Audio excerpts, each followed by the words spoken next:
Boom! Sim number 2, you survived the first one. Q1001, this one's all about basic aircraft control. Read the 11248, but I think that the best thing for you is just to practice in your, ample, abundant free time that you have right now in pilot training. Please don't forget that this is a student-made video, so there are probably some errors throughout, so make sure you do your reading and listen to your sim instructor. The first thing that we're going to look at is flying straight and level. There are a few different things that go into this. The first is knowing your pitch and power settings for whatever airspeed it is that you're trying to fly. You can find those in the 11248 or in the Sim Survival Guide. So once we have a specific speed that we're trying to fly, we will put in those pitch and power settings, and then we're going to trim. Now remember that the order that you trim is rudder, elevator, aileron. And the idea is you can get everything trimmed up to where you're able to let go of the aircraft and it doesn't completely start to turn, climb, descend. So the idea here is if you have a well-trimmed aircraft, there will be less fatigue and less focus that you have to spend on maintaining aircraft control, so that way you can spend those brain bites in other places. Up next is change of airspeed. What the sim instructor here is looking for is that you understand how the aircraft is going to perform whenever you increase and decrease power while maintaining level flight. That means here, if we were to slow down from 200 knots to 150, we would need to reduce power down. Now you can pull power 5 to 15% below the required pitch and power settings for that airspeed, and that will help you slow down a little bit quicker. And then you'll need to keep trimming because everything's going to want to change. We'll watch that airspeed come down. It's also important to maintain altitude. Don't forget to trim the rudder, elevator, then ailerons. All right, as we're getting close to 150 here, we can go ahead and increase our power to about 32%. We're just making small adjustments to the trim here as we find our airspeed. Now, if we were to do the same thing, but increasing power, watch how the nose is going to want to come up to the left as we increase power.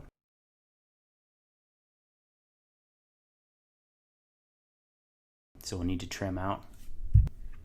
Pretty simple. So just practice going from 150 to 200, 230, 250, back down to 180.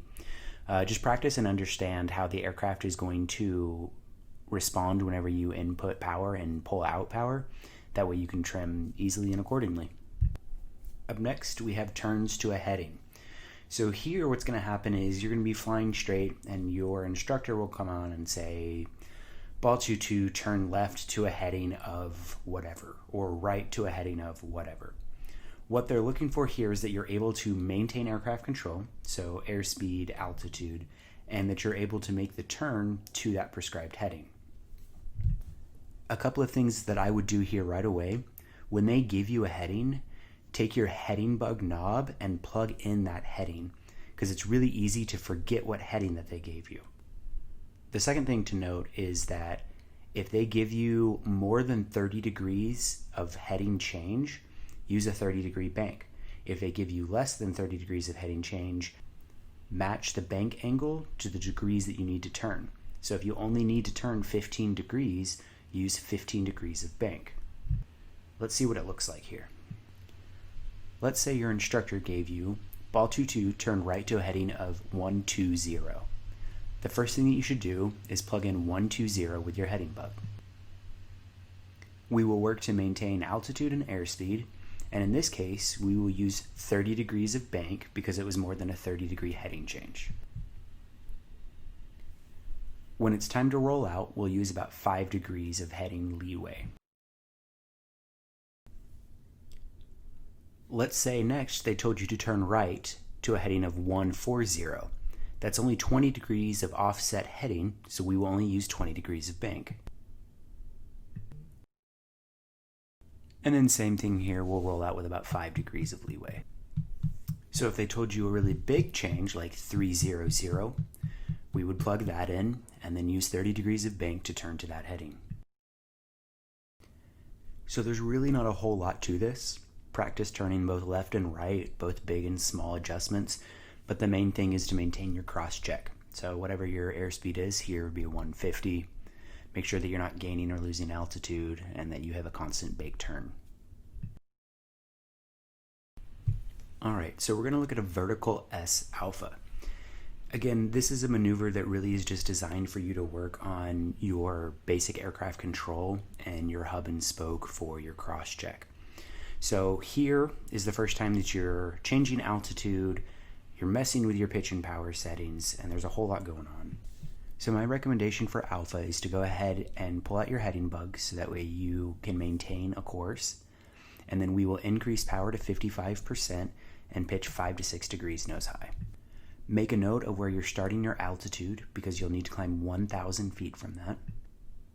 The big thing that we're looking for here is to maintain your heading and 1,000 feet increase in your VSI.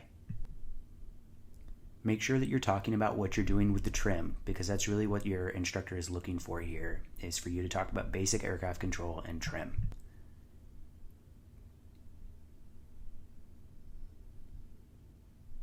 Just keep that cross check going between your ADI, your airspeed, your VSI, your power. Just keep that cross check going.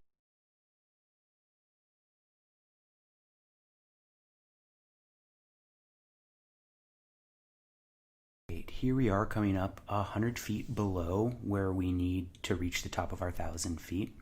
Now, a good technique here is use 10% of your VSI to go ahead and change. So in this case, 100 feet below, so 9,100. We will reduce power to 15%, and a good tip here is that if you see the red light turn on in the gear landing handle, that means you're below 20%, so you're getting pretty close. We'll also go 1 degrees nose low and maintain that heading.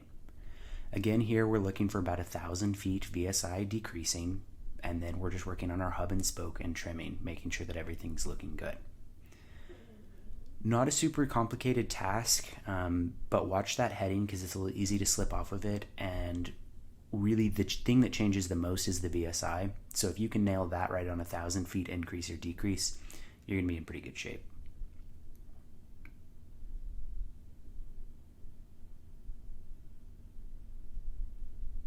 Same cross check, hub and spoke, always going back to your ADI, checking that heading, airspeed, VSI, altitude. Everything's looking good. Sweet. So next is our vertical S Bravo. It's the exact same as the vertical S Alpha in terms of increasing and decreasing altitude. However, instead of maintaining on a constant heading, we're going to be in a constant 30-degree bank turn. In this case, I'm going to do it to the right. So when you get to the top, you're going to continue turning to the right. When you get to the bottom, you're going to continue turning to the right. So we'll do the same thing here. We'll put in about 55% power. We'll go 5 to 6 degrees nose high and a constant 30-degree bank turn to the right. So it looks like I'm going to start about 9,000 feet. So that means I'll need to climb up to 10,000 feet. You don't have to start on really round numbers like that. You can really start wherever you want. But for practice sake, we'll start here. So we're going to make sure that our power is at 55%, 5 to 6 degrees nose high, 30-degree bank. And we're just looking for that cross check, making sure that everything looks good like it's supposed to. We're going back and forth on everything. Now's a pretty good time to talk about your trim, so make sure you're hitting that rudder, elevator, aileron. You're getting everything there. Also, don't forget to keep watching the edges of your MOA. You want to make sure that you're staying inside the MOA the whole time. If you're going to bust outside of the MOA, just discontinue the maneuver and let your IP know. Better to discontinue a maneuver than to bust out of your MOA. So our cross check is looking pretty good here. We are coming up on about 100 feet below 10% of our VSI. So that's where we're going to need to pull power, go 1 degrees nose low, but continue that banking turn. Just a constant 30-degree bank the whole time, up and down 1,000 feet. So we'll speed things up a little bit here so you guys don't have to sit through all of this, but good thing to practice. And speaking of your MOA borders, also don't forget that the bottom and top of your MOA block. So depending on if you're on the high or low MOA, make sure you don't bust out of the top because that's just as bad as busting out of the sides. Here's a fun one for you guys, your 45-degree steep turns. So you're going to do 45 and 60. Today we're only going to worry about 45. This is really where aircraft control comes into play because you're needing to adjust your power, your turning, and that altitude can be pretty hard to control. So this is something that I really recommend that you guys get in the sim and just fly a bunch of steep turns over and over again until you get pretty good at it. Now the sims are different than the aircraft, so they'll perform a little differently, but it'll give you a pretty good idea. So these turns will be 360 degrees practicing in the sims. Later on it'll be at least 180, but for Q1001 we're going to go ahead and look at 360 degree turns. So a really good thing to do is to pull your heading bug out so that way you know exactly where 360 degrees is, because when that heading bug comes back around, you'll be there. Additionally, depending on the steep turn, if it's 45 or 60, you're going to need to be within 150 feet. So my recommendation is to hold yourself to the standard of 100 feet altitude change. When you get really good, you can practice with 50, but for now, just 100 feet altitude change is kind of what we're looking for. So we'll start by pulling that heading bug out so that way we know that we are on the course. And then what we're going to do is put in 45% power and start a 45 degree banking turn to the right. Okay. We want to maintain 150 knots here, and we want to maintain our altitude. So make sure that you take a note. Here I'm at 9,000, but whenever you're starting, make sure you note where you are. Okay. And then it's just cross check. So you're going to look at your airspeed, your altitude, your VSI, and you're always going back to your ADI between each.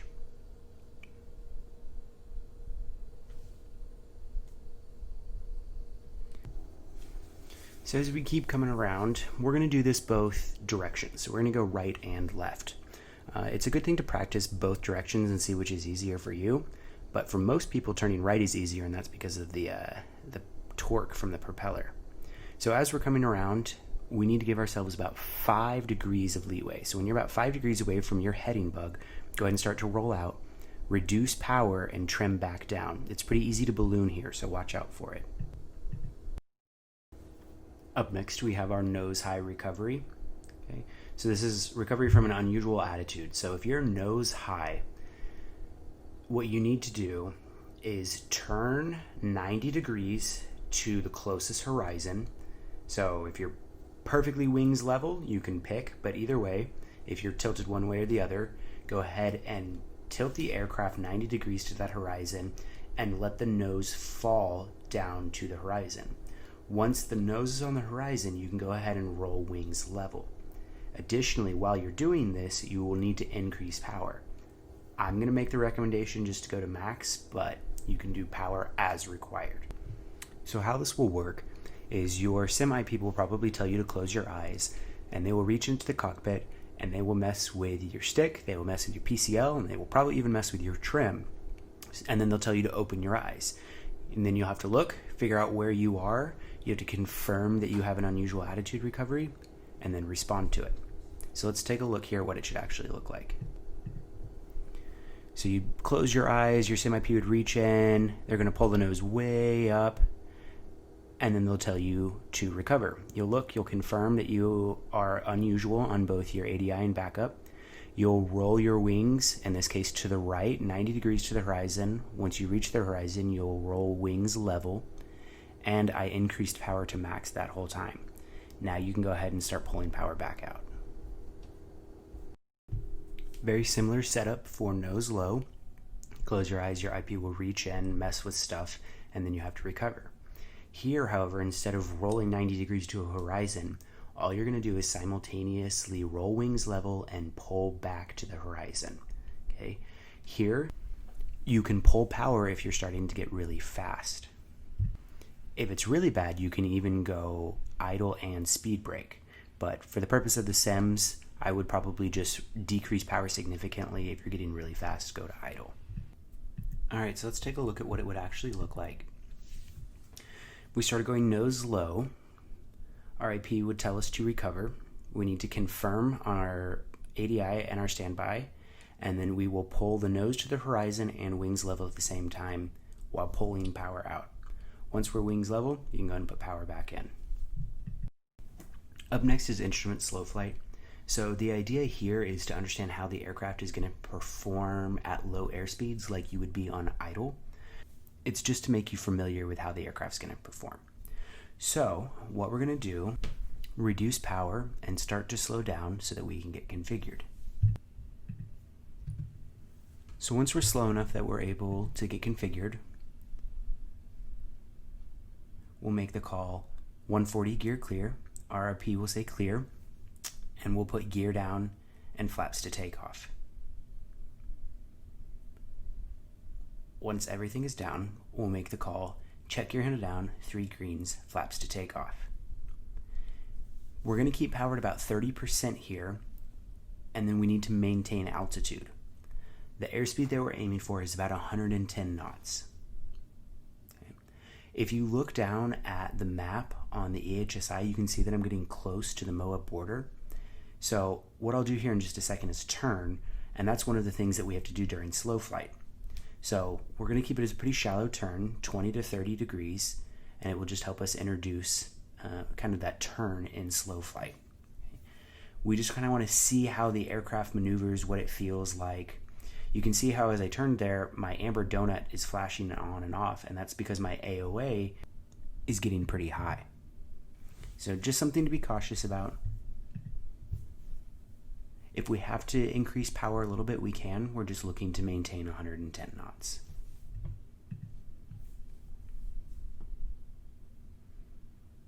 So we'll keep this turn coming around. The aircraft, the best way to describe it is it's kind of mushy in slow flight. Things don't respond immediately like they should. The rudder, elevator, aileron, they're more effective at higher airspeeds. So slower airspeeds, less effective. But now that I'm turning around, I'm facing kind of back into the middle of my MOA.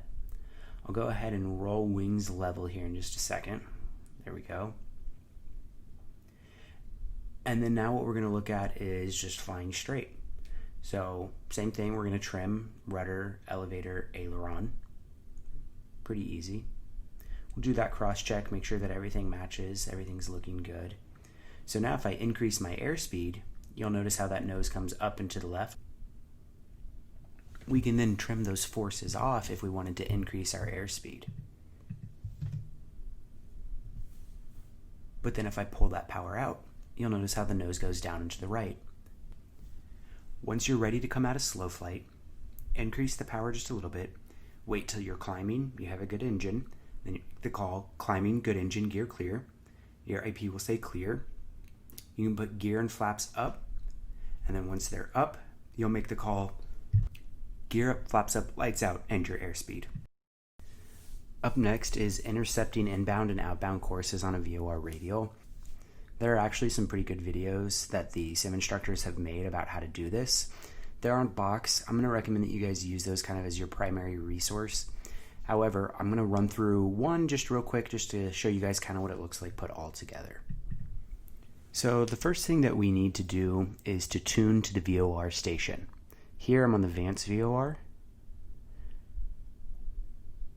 Now we need to identify. We pull out that nav knob and we'll turn it up and we'll hear the Morse code. We need to make sure that it identifies the plate. Now we can turn it down to monitor. We just need to be consistently monitoring that, but I recommend turning it down pretty low. Now we're going to hit nav on our EFIS panel to where we see VOR on the EHSI. Perfect. And then we'll hit the HSI button and that'll give us our CDI. So now let's say that ATC said, Ball 22 intercept 055 inbound.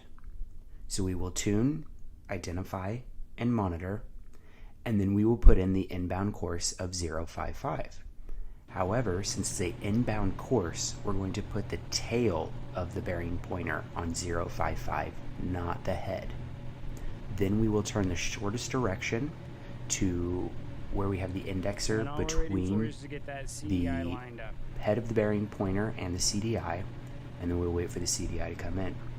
Once the CDI touches the wingtip or the nose of the airplane, you can roll out to intercept perfectly on the CDI.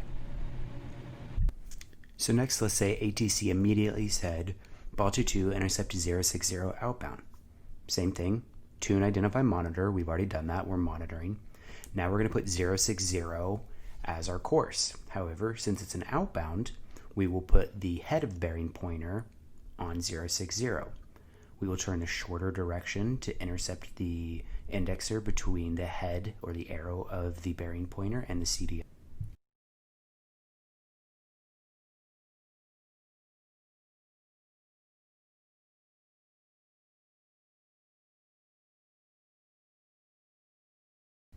And then once the CDI touches the wingtip and the nose of the airplane, you can roll out and be established outbound. Again, just a very brief overview.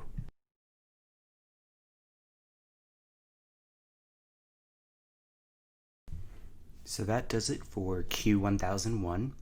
There's not a whole lot that's difficult to it, just a lot of different things. So hopefully it helped to kind of see them all put together and what the flow will look like throughout the sim. Make sure you're reading that 11248 and all the other required readings for this sim. But for the most part, it's just practice.